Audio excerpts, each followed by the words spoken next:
دوستو، جیسا کہ آپ جانتے ہیں کہ بابا عروج بارباروسا اور خیر الدین بارباروسا کے بارے میں ہم نے پہلے کی ویڈیو میں آپ کو بتایا ہے کہ کیسے ان بارباروسا برادرز نے یورپین اور اسپینش فوجوں کا نہ صرف سامنا کیا اور انہیں دھول چٹائی بلکہ وہاں کے مسلمانوں کے لیے مسیحا بھی بن گئے۔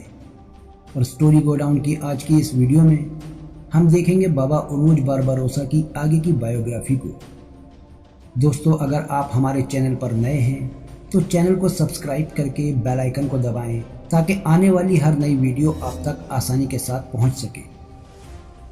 سن 1474 عیسوی میں سلطنت عثمانیہ کے ایک جزیرے مڈلی میں ایک بچے نے جنم لیا جس کا نام عروج رکھا گیا، جس کو تاریخ میں بابا عروج رائس اور عروج بارباروسا کے نام سے بھی جانا جاتا ہے۔ وہ اتنا بہادر اور دلیر تھا کہ سمندر میں یورپ کے لیے خوف کی علامت سمجھا جاتا تھا۔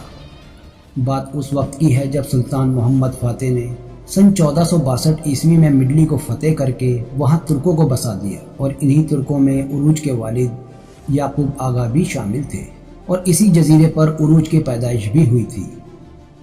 عروج بچپن سے ہی سمندری جہازوں میں تجارت کیا کرتا تھا، اور اس کا سپنا تھا کہ ایک دن وہ بھی اپنا جہاز خریدے گا، جس کی وجہ سے اسے رائس کہا جانے لگا۔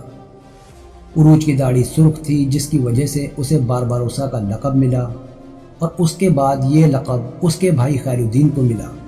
جیسے جیسے وہ بڑا ہوتا گیا ویسے ویسے وہ سمندر کے اور قریب ہوتا گیا، اور وہ دن بھی آ گیا جب اس نے اپنا جہاز خرید لیا۔ شروع میں وہ آس پاس کے علاقوں میں ہی تجارت کیا کرتا تھا، لیکن وہ سمندر کی تیز لہروں کو چھونا چاہتا تھا۔ وہ چاہتا تھا کہ سیریا اور عراق کی طرف جا کے وہاں بھی تجارت کی جائے، لیکن سمندر میں دور دراز علاقوں میں جا کے تجارت کرنا کوئی آسان کام نہ تھا، کیونکہ اس وقت یورپ والوں نے سمندر میں لوٹ مار کو اپنا پیشہ بنا رکھا تھا، اور انہی میں روڈس نامی جزیرے کے سلیبی بھی شامل تھے۔ ان سب باتوں کی پرواہ کیے بغیر ایک دن عروج اپنے بھائی الیاس کے ساتھ سیریا جانے کے لیے نکل پڑا۔ ابھی وہ اپنی منزل پر پہنچا بھی نہ تھا کہ راستے میں روڈس جزیرے کے سلیبیوں نے اس کے جہاز کو گھیر لیا۔ عروج جو فطرتاً ایک بہادر شخص تھا، ظاہر ہے یوں ہی تو ہار ماننے والا نہ تھا، لیکن وہیں دوسری طرف سلیبی تعداد میں بہت زیادہ تھے۔ دونوں کے درمیان ایک سخت لڑائی ہوئی جس میں کئی سلیبی تو مارے گئے، لیکن ساتھ میں عروج کا بھائی الیاس بھی شہید ہو گیا، اور ایک لمبی لڑائی کے بعد عروج کو گرفتار کر کے اسے بھی غلام بنا لیا گیا۔ عروج کو غلام بنانے کے بعد سخت تکلیفیں دی گئیں، اور اسی طرح قریب 3 سال بیت گئے۔ عروج کے بھائی خیر الدین نے بھی اس کو چھڑانے کی کوششیں کی، لیکن ناکام رہا۔ 3 سال بیت جانے کے بعد عروج کو وہاں سے بھاگنے کا ایک موقع ملا جس میں وہ کامیاب رہا، اور یہ تب ممکن ہوا جب ایک رات عروج قیدی کی حیثیت سے کشتی چلا رہا تھا کہ اچانک سمندر میں طوفان آ گیا، اور اس نے موقع کو غنیمت جانتے ہوئے سمندر میں اپنی کشتی دوڑا دی۔ سمندری طوفان میں روڈس سلیبیوں کے لیے یہ ممکن نہ تھا کہ وہ اس کا پیچھا کرتے اور اسے پکڑتے، اور اس طرح ایک لمبے عرصے کے بعد عروج آزاد ہونے میں کامیاب رہا۔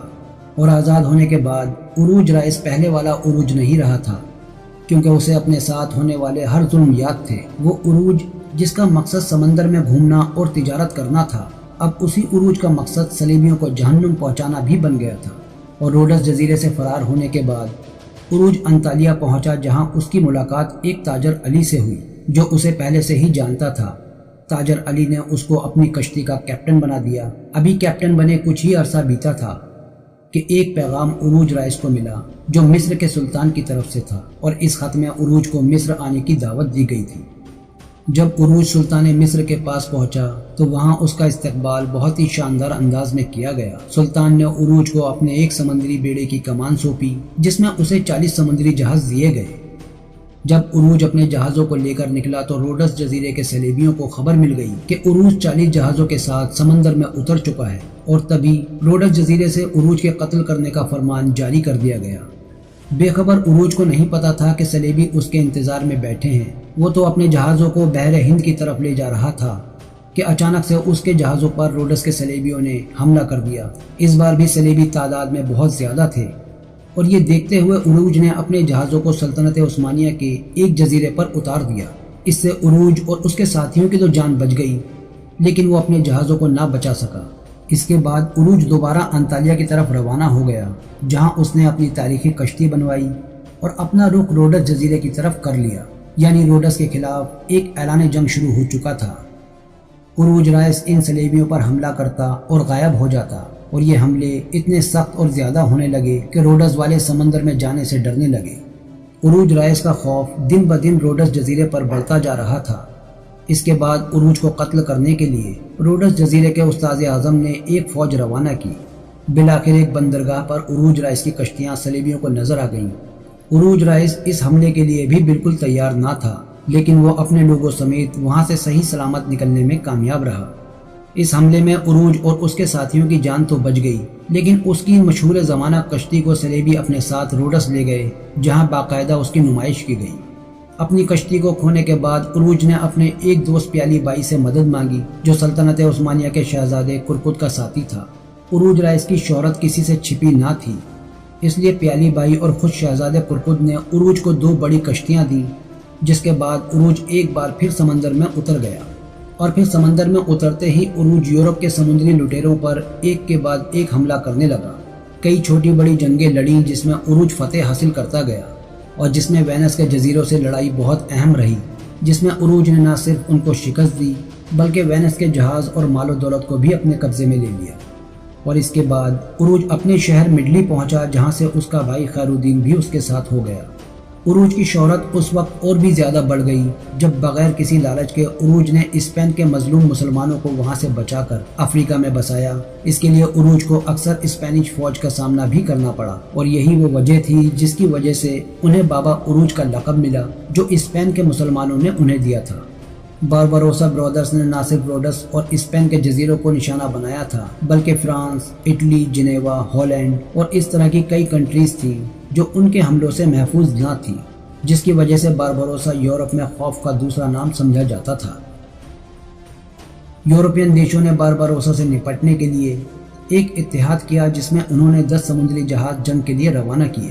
ادھر بابا عروج بارباروسا کو جب یہ خبر ملی تو سمندر میں اپنی فوج لیے چل پڑا، اور دشمن پر اس طرح حملہ ور ہوا کہ ان کے 3 جہازوں کو اپنے قبضے میں لے لیا، اور ان کے بچے باقی 7 جہاز اس کے خوف سے ہی بھاگ کھڑے ہوئے۔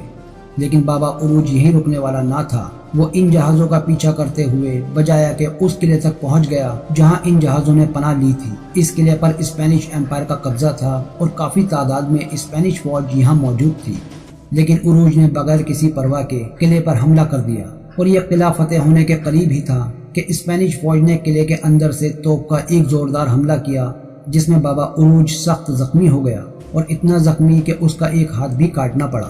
اور عروج کے زخمی ہونے کے بعد خیر الدین نے فوج کی کمان سنبھالی اور صلیبیوں پر ایک زوردار حملہ کرتا ہوا واپس لوٹ آیا، اور اس جنگ میں بھی ان کے پاس سمندری جہاز اور مال و دولت خوب ہاتھ آئی۔ بارباروسا بھائیوں کی لگاتار فتح اور اسپین کے مسلمانوں سے ان کی خدمات کی وجہ سے ان کی شہرت سلطنت عثمانیہ کے سلطان سلیم تک بھی پہنچ چکی تھی، جس نے ان دونوں بھائیوں کو 2 قیمتی تلوار اور 2 بڑے جہاز انعام دیے تھے۔ کئی مہینے بیتنے کے بعد جب عروج پھر سے صحت یاب ہوا تو ایک بار پھر بجایا کے قلعے پر حملے کا منصوبہ بنایا، اور قریب 1 مہینے کی جنگ کے بعد قلعے کو فتح کر لیا۔ اور اس قلعے کے ہاتھ سے جانے سے اسپین کے شہنشاہ کو بہت بڑا جھٹکا لگا، کیونکہ یہ الجزائر کی سب سے بڑی بندرگاہ تھی اور اسپین کے لیے انتہائی اہم تھی۔ یہی وہ وجہ تھی جس کی وجہ سے عروج اس بندرگاہ کو حاصل کرنا چاہتا تھا، اور اس کے بعد اسپین کے شہنشاہ نے قریب 40,000 کی فوج کا لشکر بارباروسا کے مقابلے کے لیے بھیجا، جبکہ بارباروسا کے کل سپاہیوں کی تعداد 10,000 سے زیادہ نہ تھی۔ لیکن تاریخ گواہ ہے کہ اس 10,000 کے لشکر نے سورج کی کرنوں کو نکلنے سے پہلے اسپین کے انتہائی طاقتور لشکر کو خاک میں ملا دیا تھا۔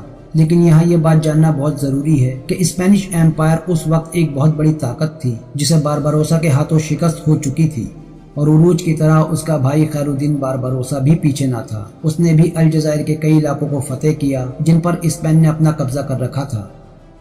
یہ وہ وقت تھا جب اسپین سے مسلمانوں کی 800 سالوں سے قائم حکومت کا پوری طرح خاتمہ ہو چکا تھا، اور اسپین اپنی پیش قدمی افریقہ میں بھی کر چکا تھا۔ اسپین کے قہر سے بچنے کے لیے افریقہ کے کچھ مسلم حکمران، جس میں ٹیونیشیا اور تلمسان کے حکمران نے بھی اسپین کی اطاعت قبول کر لی، جس کی وجہ سے ان کی عوام ان سے خوش نہ تھی، کیونکہ اسپین کے فوجی مسلمانوں پر آئے دن ظلم کیا کرتے تھے جنہیں کوئی روکنے ٹوکنے والا نہ تھا۔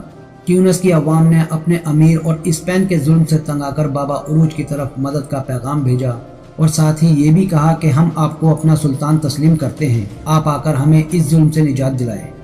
اور جب یہ پیغام بابا عروج رائس کے پاس پہنچا تو وہ بغیر دیری کیے ٹیونیشیا پر چڑھائی کے لیے نکل پڑا، اور جب اہل ٹیونس نے عروج کو قریب آتے دیکھا تو ان کے ارادے اور حوصلے بھی بلند ہو گئے، اور وہ خود ٹیونس کے امیر کو قید کر کے عروج کے پاس لے آئے۔ اس طرح بغیر کسی جنگ کے ٹیونیشیا فتح ہو گیا۔ ٹیونیشیا کی طرح تلمسان کی عوام نے بھی عروج سے مدد کے لیے ہاتھ پھیلایا۔ تلمسان الجزائر کا سب سے بڑا شہر تھا، جس کو فتح کرنا ٹیونیشیا کی طرح آسان نہ تھا، کیونکہ تلمسان میں بڑے پیمانے پر اسپین کی فوج موجود تھی۔ لیکن بابا عروج تلمسان کو فتح کرنے کا فیصلہ کر چکا تھا، مگر اسی بیچ تلمسان کی عوام نے اسپین اور اپنے امیر جو اسپین کا غلام بنا بیٹھا تھا ان کے خلاف بغاوت کر دی۔ تلمسان کا امیر اس بغاوت کو روکنے میں ناکام رہا اور بھاگ گیا۔ اہل تلمسان نے ایک پیغام پھر عروج کے پاس بھیجا اور اس میں کہا کہ ہم آپ کو اپنا سلطان تسلیم کرتے ہیں، آپ تلمسان کو اپنی ریاست میں شامل کریں۔ عروج رائس نے بھی اس درخواست کو قبول کر لیا۔ عروج رائس اپنے 1000 سپاہیوں کے ساتھ تلمسان پہنچا، اور وہاں پہنچتے ہی اس نے سب سے پہلے اسپین کے ساتھ تلمسان کے سب معاہدے ختم کر دیے۔ تلمسان پر عروج کنٹرول تو کر چکا تھا، لیکن وہ جانتا تھا کہ ایک بڑی جنگ اس کا انتظار کر رہی ہے، اور ہوا بھی یہی۔ تلمسان کا امیر 30,000 سپاہیوں کا ایک لشکر لے کر پھر واپس لوٹ آیا تھا، اور اس لشکر میں 10,000 سپاہی اسپین کے بھی موجود تھے، جبکہ عروج کے پاس صرف 1,000 سپاہیوں کا لشکر ہی موجود تھا۔ عروج کے چھوٹے بھائی خیرالدین بارباروسا کو جب یہ خبر ملی تو اس نے اپنے بھائی کی مدد کے لیے 4,000 سپاہیوں کا لشکر اپنے بڑے بھائی اسحاق کے ساتھ بھیج دیا، اور ایک بار پھر عروج کے انتہائی چھوٹے لشکر نے اپنے سے کہیں زیادہ بڑے لشکر کو خاک میں ملا دیا۔ اور اس شکست کے بعد اسپین کا شہنشاہ غصے سے پاگل ہو گیا، اور اس نے افریقہ میں موجود اپنے کمانڈر کو خط لکھا کہ اگر تم اپنا سر سلامت دیکھنا چاہتے ہو تو عروج رائس اور اس کے ساتھیوں کا صفایا کر دو۔ شہنشاہ کے حکم سے اس کا کمانڈر 40,000 سپاہیوں کا لشکر لیے تلمسان پر حملہ ور ہو گیا۔ عروج رائس نے کھلے میدان میں جنگ کے بجائے قلعے کے اندر سے ہی جنگ لڑنے کا فیصلہ کیا، اور 3 مہینے تک اسی طرح جنگ چلتی رہی، جس کی وجہ سے قلعے میں کھانے پینے کا سامان لگ بھگ ختم ہو چکا تھا۔ دوسری طرف باہر بیٹھی اسپینش فوج کے حوصلے بھی ٹوٹنے لگے تھے۔ انہیں عروج کے بارے میں بخوبی اندازہ تھا کہ وہ اس طرح ہتھیار ڈالنے والا نہیں ہے۔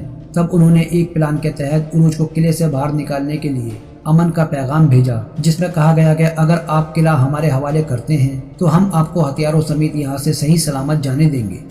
عروج نے اس شرط کو مان لیا، کیونکہ اس کے آدھے سے زیادہ فوجی زخمی تھے، اور جبکہ کھانے پینے کا سامان بھی ختم ہو چکا تھا۔ لیکن عروج کو نہیں پتا تھا کہ یہ ان کو باہر نکالنے کے لیے ایک جال ہے۔ جب عروج اپنے سپاہیوں کے ساتھ باہر نکلا تو اسپینش فوج نے ان کو روک لیا اور کہا کہ اپنے ہتھیار ہمارے حوالے کر دو اور یہاں سے چلے جاؤ۔ یہ کہتے ہوئے سپاہی نے عروج کے ہتھیار لینے کے لیے جیسے ہی ہاتھ آگے بڑھایا، عروج رائس نے اس کا ہاتھ اپنی تلوار سے کاٹ دیا، کیونکہ عروج رائس اب سمجھ چکا تھا کہ یہ ایک جال ہے، اور اس کے ساتھیوں نے صلیبیوں سے اپنا دفاع کرنا شروع کر دیا، جو اب صرف 400 کی تعداد میں ہی رہ گئے تھے۔ لیکن اس کے باوجود عروج اسپین کے لشکر کو چیرتا ہوا دریا کی طرف پہنچ چکا تھا۔